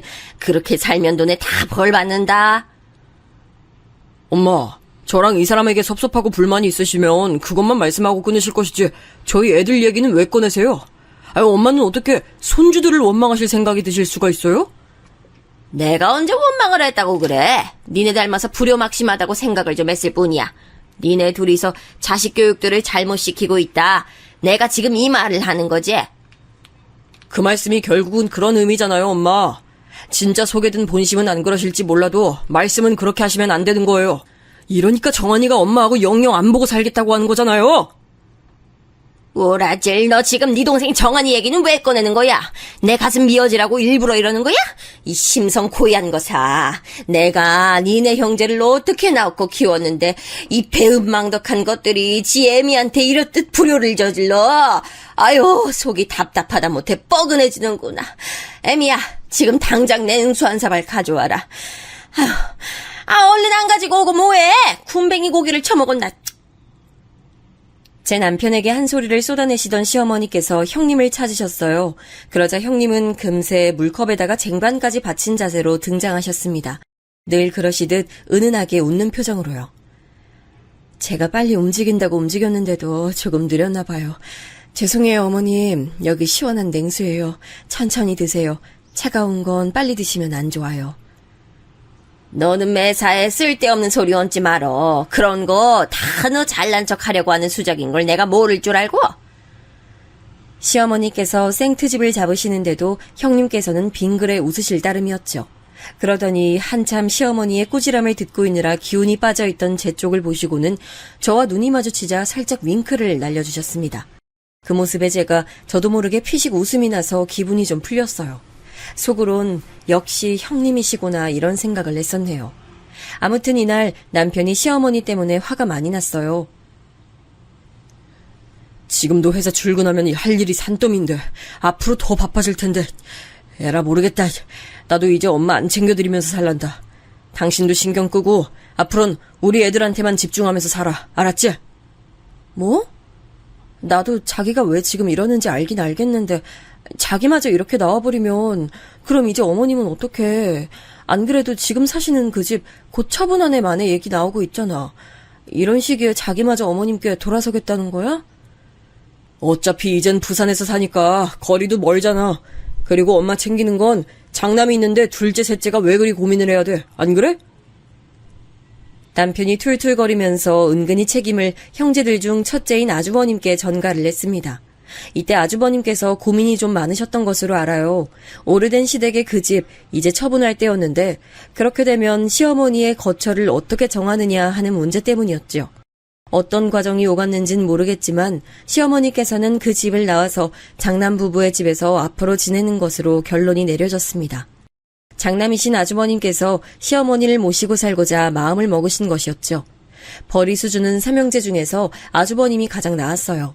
이건 좀 여담에 가까운 것이지만 아주버님께서 가장 좋아하시는 속담이 형보다 나은 아우 없다라는 것이라네요.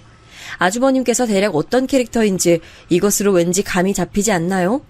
아무튼 아주버님께서는 그 업계가 나름 특수하다 할 수 있어서 정확히 분야를 말씀드릴 수는 없지만 대략 연구, 수집하고 분석하는 일을 하시는 분이에요. 처음 직장을 잡으셨을 때부터 중견기업에서 일을 쭉 하시다가 스카우트를 받으셔서 외국계 기업으로 이직을 하셨고 그때부터 거의 해외 출장을 자주 나가셨어요. 아주버님은 본인의 적성에 그게 맞는다고 하시더라고요. 아주버님께서는 말수 자체가 적은 편이고 옛날부터 학업에만 몰두를 해오셨기 때문에 형제들 중에서 가장 시부모님을 포함한 모든 집안의 어른들과 교류가 적은 사람이었다네요. 하지만 그 마음만은 멀리 있지 않았다고 표현을 하시는 것처럼 나서야 할 때가 있으면 반드시 나서셨고 특히 돈 나갈 행사가 있으면 무조건 돈을 잘 내셨습니다.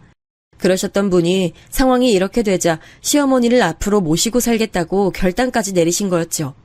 하지만 공교롭게도 이 시기는 아주버님께서 역대 최고로 긴 해외 출장을 목전에 두신 때였어요. 사실 그건 말이 출장이지 해외 파견이나 다름없었답니다. 그렇게 되면 어머님을 실질적으로 모시고 사는 건 형님이시잖아. 가뜩이나 부족한 며느리인 나를 대신해서 늘 솔선수범 해오셨던 분이 형님이신데 이젠 시어머니를 모시고 살기까지 하게 되었다고? 제가 놀라움과 떨떠름한 기분을 동시에 느꼈어요. 제가 알기로는 형님은 친정이 조금 가난한 편이라고 들었습니다. 제가 직접 들은 건 아니고 시어머니가 여러 차례 형님의 흉을 보신 내용에 따르자면 그랬네요. 집안에 내세울 것 하나는커녕 쥐뿔 돈도 없는 주제에 우라질.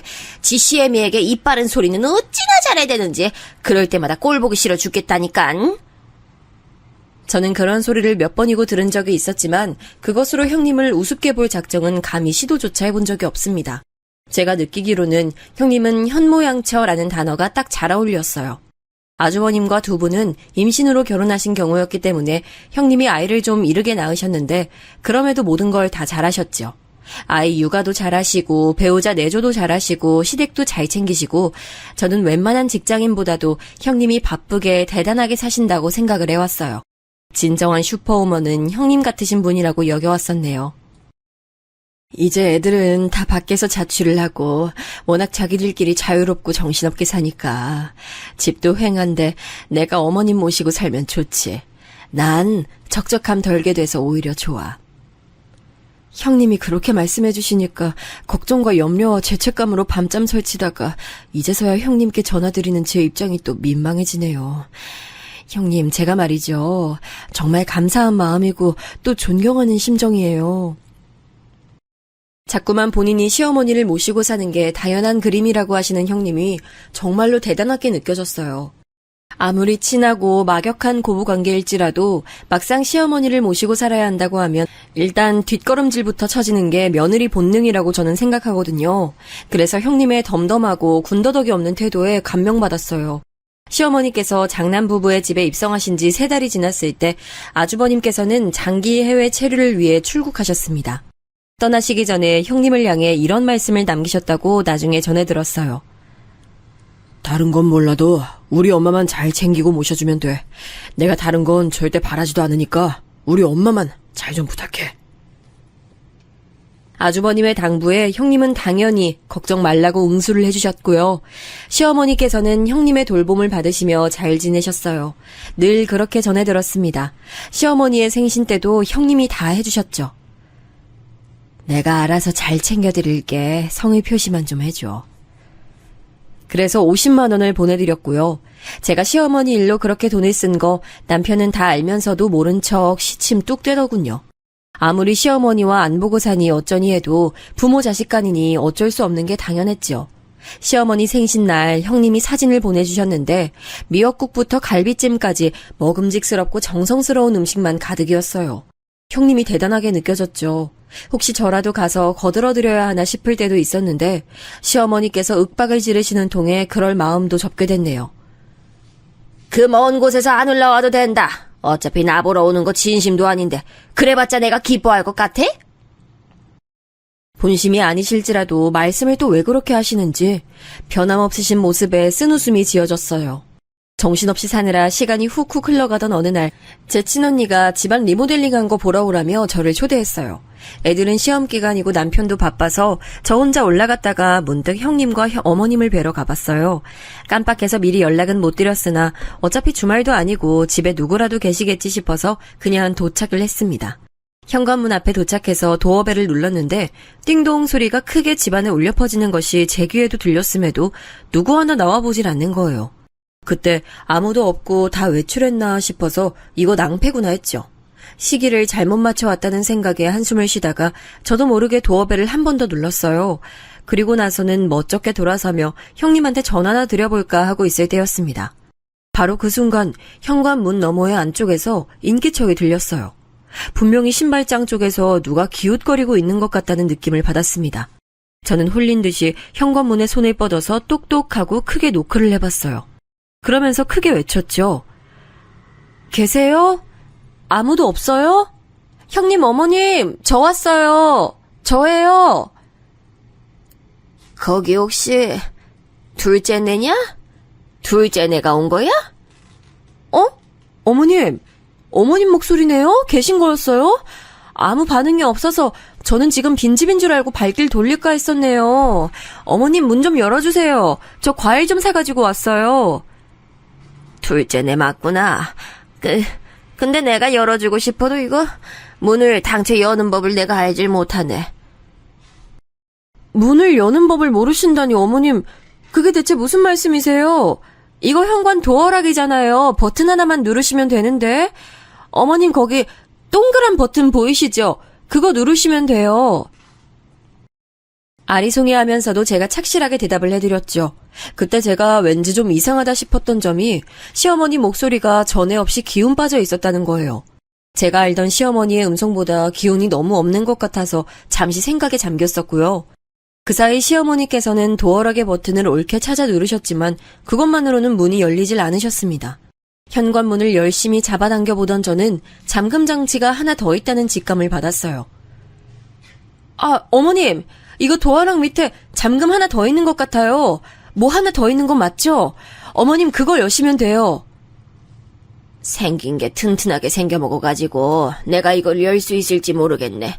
손에 힘이라곤 지금 하나도 없어. 어머님, 그런 장치는 힘으로 여는 게 아니라 원리로 여는 거라서 상관없어요. 하실 수 있으니까 한번 만져보세요. 그 가로로 쇠 모양 있는 거면 그걸 세로로 돌리시면 되는 거예요. 제가 침착하게 방법을 일러드리자 시어머니는 몇 번의 씨름 끝에 잠금 장치를 열어내셨어요. 그제서야 저는 집 안으로 들어갈 수 있었는데요. 신발장에 들어서자마자 우선 현관문에 달린 잠금 장치부터 안 볼 수가 없었습니다. 도어락 말고 굳이 왜 추가 잠금 장치가 달려있는 것인지 두 눈으로 직접 보니까 희한하더군요.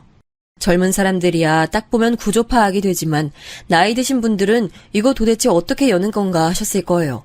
그럼 혹시 시어머니께서 여태 혼자 밖으로 못 나오셨던 것일까 하는 생각부터 스쳤습니다. 아, 너무 오랜만에 뵙네요, 어머님. 그간 잘 지내셨어요? 근데 혹시 현관에 저런 게 달려있어서 어머님 나가고 싶을 때 못 나가거나 하는 불상사 있었던 건 아니죠? 아유, 나가면 큰일 나. 나가면 혼나는 거야. 안 나가도 되는데 저런 거 못 열면 뭐 어때? 네? 어머님이 그렇게 생각을 하신다고 하니 좀 놀랍네요. 좀 아까도 느낀 건데 왠지 어머님 말투라고 해야 하나 그런 게 살짝 달라지신 것 같아요. 그리고 살도 많이 빠지신 것 같고요. 드시는 건 잘 드시고 계셨어요? 하긴 형님이 워낙 꼼꼼한 분이시니까 잘 챙겨주셨겠죠? 저의 착각이었을까요? 제가 질문 뒤에 작은 목소리로 형님 얘기를 덧붙이자 그때 시어머니께서 한껏 몸을 움츠리셨어요. 그러더니 거실 소파에 앉으셔서 자꾸 고개를 좌우로 돌리고 어깨를 살짝 비틀듯이 움찔거리시더군요. 딱 봐도 뭔가 문제가 있어 보이는 행동이라서 제가 당혹스러웠습니다. 어머님, 어디 편찮으세요? 왜 몸을 가만히 못 두세요? 그러고 보니까 옷을 겹겹이 껴입고 계시네요. 추우시면 난방을 켜시지 그러셨어요. 벌써부터 켜는 집들 많아요. 안 돼. 그머니 난방 켜면 큰일 나. 그러면 혼나는 거고. 그거는 내가 있을 수가 없어. 제가 난방 얘기를 꺼내자 시어머니께서는 화들짝 하셨습니다. 그러더니 횡설수설하시는 모습에 제 머릿속에서는 어느새 치매라는 두 글자가 스치고 있었어요. 행동이 제가 알던 시어머니와는 거리감이 너무나도 있었으니까요. 시어머니를 유심히 관찰하듯 쳐다보고 있던 제 시선에 어떤 위화감이 들어왔습니다. 그것은 바로 옷을 겹겹이 입으셨음에도 시어머니의 덩치가 크지 않다는 점이었어요. 그 순간 저는 온몸에 소름이 돋았고 저도 모르게 손을 뻗어서 시어머니의 어깨며 팔 같은 데를 만져봤습니다. 그러자 시어머니께서 저를 빤히 쳐다보고 계셨죠. 세상에, 어머님 왜 이렇게 마르셨어요? 지금 뼈가 만져질 지경이에요. 어머님 식사는 하고 계신 거 맞아요? 병원에 당장 가보시는 게 어때요? 그래, 네 말이 맞아. 네가 나 좀 구해다오. 여기서 네가 나를 좀 데리고 나가줘. 어머님, 그간 무슨 일 있으셨던 거 맞죠? 네, 알겠어요. 일단은 어머님 모시고 제가 나가는 것부터 할게요. 얼른 일어나세요. 제가 부축해 드릴게요. 아, 아니야. 나가면 안 돼. 그러면 큰일 나. 나 벌 받아. 나가면 절대로 안 돼. 나 못 나가니까 너만 나가. 네? 갑자기 왜 말씀을 바꾸세요? 어머님, 제가 알고 있던 분이 아니신 것 같아서 저 지금 너무 낯설고 무서워요. 어머님, 우선은 제발 저랑 함께 나가주세요. 병원이든 어디든 이곳부터 나가는 게 어머님께 좋을 것 같다는 생각이 본능적으로 들어요. 저의 간청에도 시어머니께서는 계속 고개만 가로저으실 뿐이었어요. 제가 힘으로 시어머니를 일으켜드리려고 하자 더욱 완강하게 제게 맞서셨고 제가 강제로 시어머니를 모시고 나갈 순 없었습니다. 아무리 봐도 시어머니의 지금 모습은 정상이라고 할 수 없었어요. 저는 심호흡을 한 끝에 형님한테 전화를 걸었어요. 불안정한 시어머니의 모습으로 밀어보건대 섣불리 하고 싶은 본론을 꺼냈다가는 왠지 죽도 밥도 안 될 수도 있다는 직감이 저를 스쳤습니다. 마치 시어머니께서 예전에 말씀을 완화하지 못하시고 무작정 속에 든 본론부터 꺼내시는 바람에 상황을 망쳐놓으셨던 것처럼 저도 직구로 날린다면 이를 그르칠 것만 같았습니다. 그래서 형님한테 당장 뭐라고 말씀은 정확하게 안 드렸어요. 형님 오랜만이에요. 잘 지내셨어요? 다름이 아니고 제가 근처에 볼 일이 있어서 왔다가 연락도 없이 방문을 해버렸어요. 그런데 형님, 제가 어머님 모시고 차 한 잔이나 하러 갈까 했더니 절대 안 나가시겠다고 완강하게 버티시네요. 저 어떡하면 좋을까요? 뭐라고? 동서가 지금 우리 집 와 있다고? 어머님을 뵀단 말이야? 네, 형님. 아주 오랜만에 제가 어머님 뵈서 그런 걸까요? 무척 마르신 것 같아요. 형님, 어머님 모시고 제가 병원 가보지 않아도 괜찮을까요? 동서가 잘 몰라서 그러는데 원래 노인들은 끼니 잘 챙겨도 살이 훅훅 빠지기도 해. 동서가 걱정할 부분 전혀 없어. 병원 운운한 것 자체가 나한텐 모욕으로 느껴져서 기분이 좀 안 좋네. 그리고 미안하지만 당장 나가줬으면 좋겠어. 내가 집에 관해서는 완벽주의자 같은 면모가 있는데 내 기준으로는 청소가 덜 된 상태라서 동서가 와 있다는 게 너무 부끄럽고 민망하고 창피하네. 지금 바로 나가줄 거지? CCTV라도 있으면 동서가 바로 나가는지 확인이라도 할 텐데 그게 안 돼서 아쉽네. 동서 양심에 맡길게. 싸늘하고 차가운 형님의 말투가 놀라웠는데요. 일단 사족이 너무 많이 따라오더군요.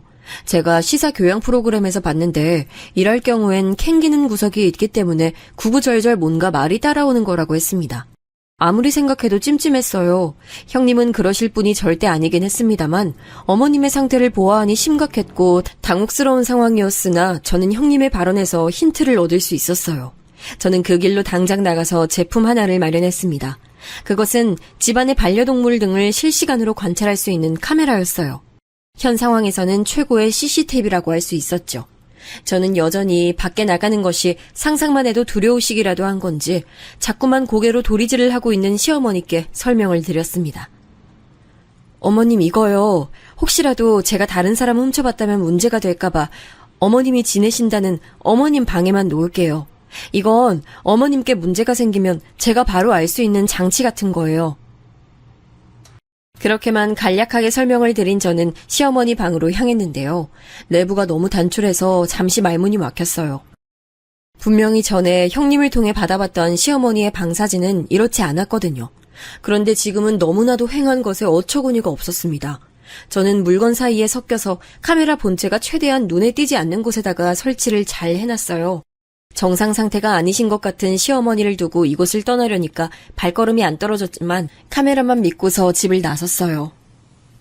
에이 설마 내가 지레짐작으로 판단되는 상황에 휩쓸려서 카메라까지 설치하기는 했는데 모든 건 내 기우겠지.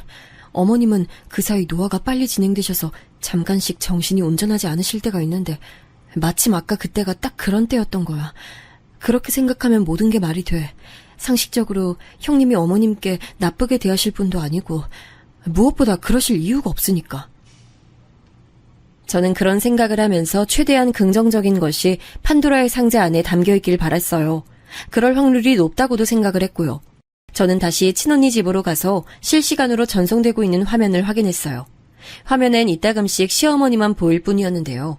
제가 그럼 그렇지 싶어서 집중력을 잃으려던 찰나였습니다. 화면 안으로 형님이 등장했어요. 그런데 형님의 손에 들린 것은 다름 아닌 파리채였습니다.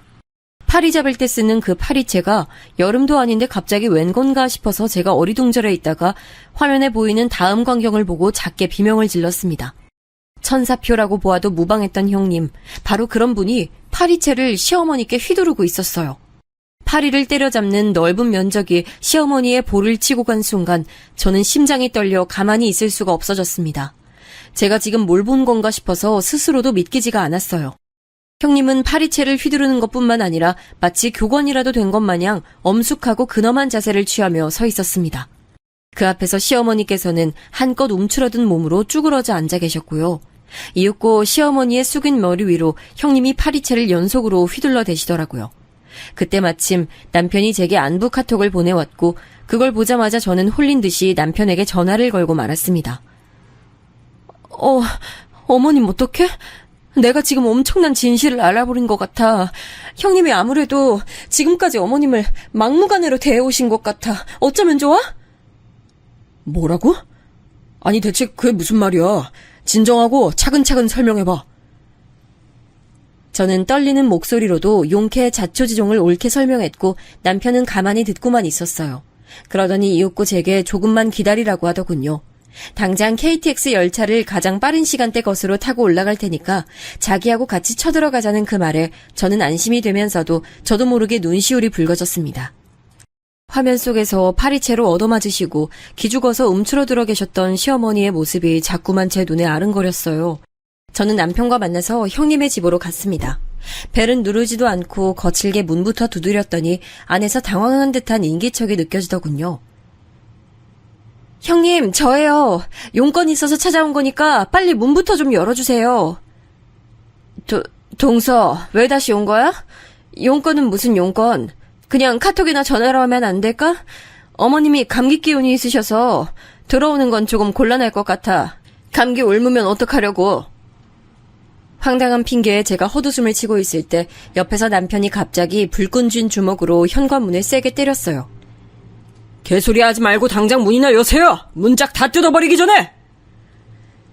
저는 남편의 그런 모습은 처음 본지라 살짝 압도당했는데 캥기는 것이 너무 많은 입장에서는 제 남편이 얼마나 무서웠겠나요. 형님이 참백해진 안색으로 현관문을 열어줬습니다. 저와 남편은 당장 시어머니부터 찾았어요. 시어머니께서는 방에 누워 계셨는데 주무시지는 않고 계셨던 터라 바로 눈을 뜨고 저희를 쳐다보셨어요. 너네 왔니? 잠깐 너네가 누구더라? 내 둘째 아들 정택이하고. 내 둘째 며느리로구나. 어머님, 저 오늘 오전에도 뵀잖아요. 저한테 나가고 싶다고 하셨던 거 기억하시죠? 이제 나가요. 진짜 나가요, 어머님. 이번엔 안 나가시겠다고 하면 안 돼요. 제가 조용히 시어머니를 타일러드리는 와중에 남편은 말문이 막힌 듯한 표정을 짓고 있었어요. 시어머니의 몸이 너무 앙상해져 있었기 때문이었죠. 남편은 천천히 일어나 거실 구석에서 불안한 표정으로 손톱을 뜯고 있던 형님에게 향했습니다. 형수님, 어디 변명거리라도 있으세요? 이런 악마도 울고 갈 짓을 하신 것에 대해 내놓으실 변명이라도 있느냐 이 말입니다. 왜 소리를 지르고 그러세요? 갑자기 찾아오셔서는 왜 이러시는 거예요? 저는 어머님 성심성의껏 모신 죄밖에 없어요. 워낙 건강이 오락가락하셔서 제가 얼마나 힘들게 돌봐드리고 있는데 동서한테 무슨 말을 듣고선 지금 이러시는 건지 모르겠지만 전 너무 서운하네요. 형님이 끝내주는 연기력을 선보이고 있을 때 제가 방에서 찾은 무언가를 손에 쥐고 나와서 남편의 곁에 나란히 서서 그것을 형님에게 내밀어 보여드렸어요. 그것은 바로 다름 아닌 CCTV 역할을 해준 카메라였습니다.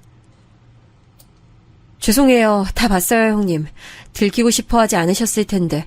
그래서 너무 죄송하게도 제가 다 봐버렸어요. 진실을요. 그런 걸 언제? 설마 오전에 왔을 때? 동서, 그렇게 안 봤는데 정말 용의주도하다.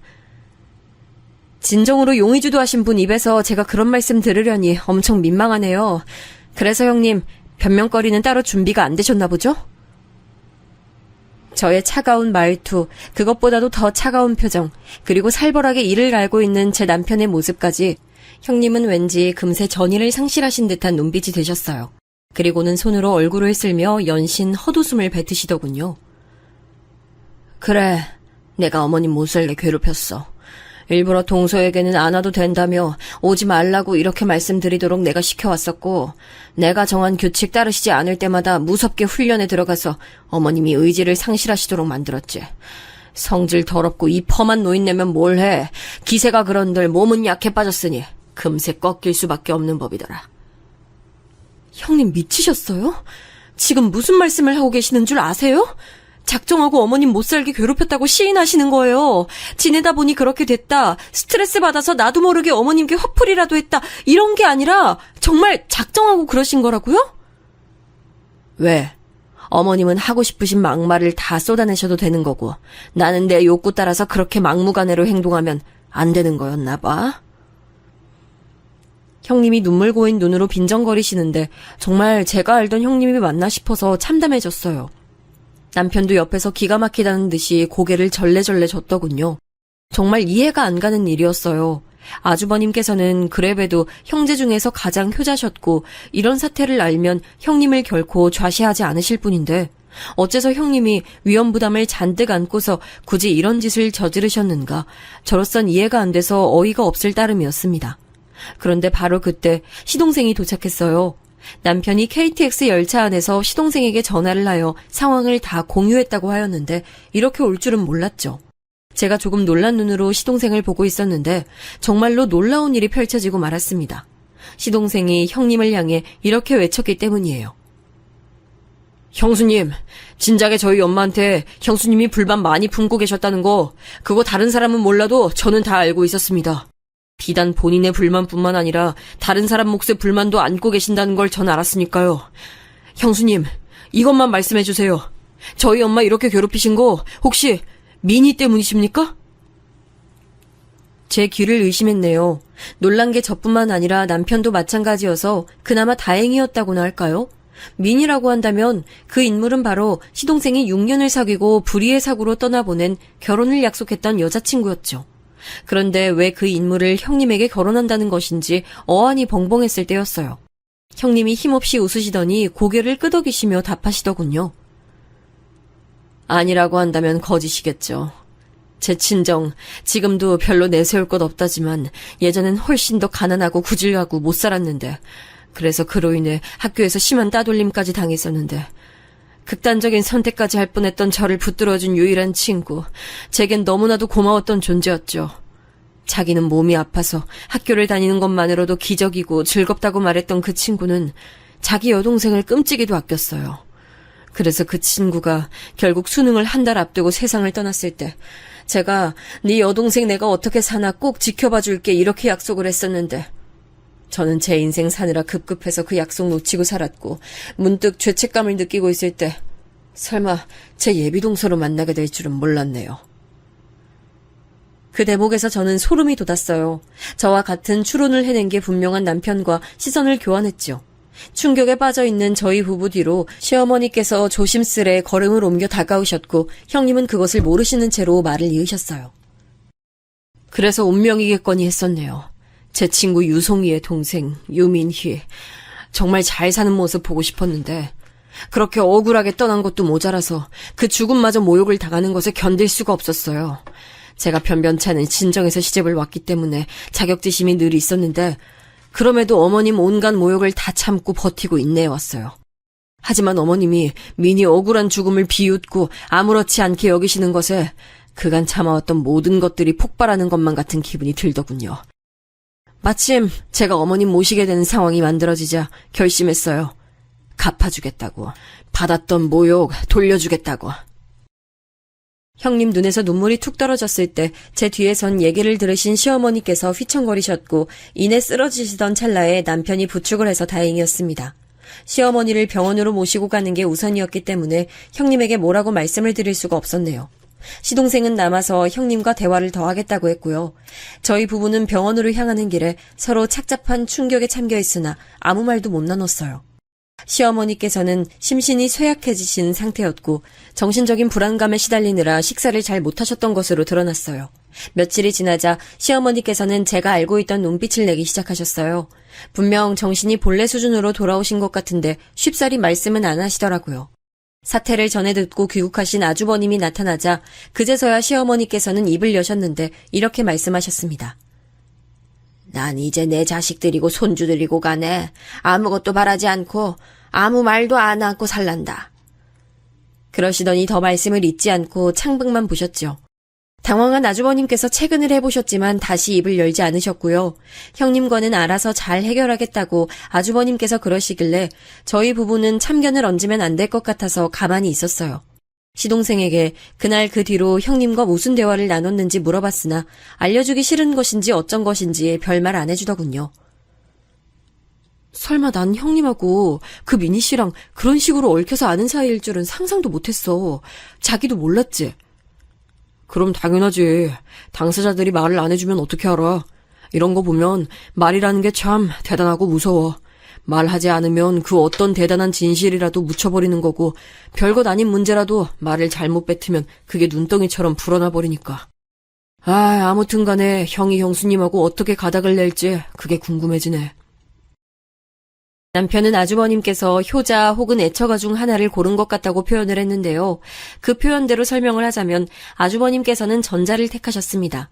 효자가 되셨고 형님과는 이혼을 하셨어요. 형님에겐 단 한 푼도 내어주지 않으셨고요. 시어머니께선 요양시설에 들어가 계셨어요. 단호하고 확고한 의지를 보이셔서 아무도 말릴 수가 없었습니다. 고민하던 저는 용기를 내어 형님한테 연락을 해봤지만 없는 번호라고 뜨더군요. 하지만 애들과는 언젠가 연락을 하고 지내실 테니 저에게 영영 방법이 없는 건 아닐 듯 싶어요. 이상하게 저는 형님에게는 더 많은 얘기가 숨겨져 있을 것 같다는 예감이 들어요. 그리고 사실 저 또한 형님에게만 털어놓고 싶은 얘기가 있거든요. 어느 때가 됐든 이야기를 주고받을 순간은 반드시 오리라고 믿습니다. 그것이 아주 가까운 미래가 될 수도 있겠죠?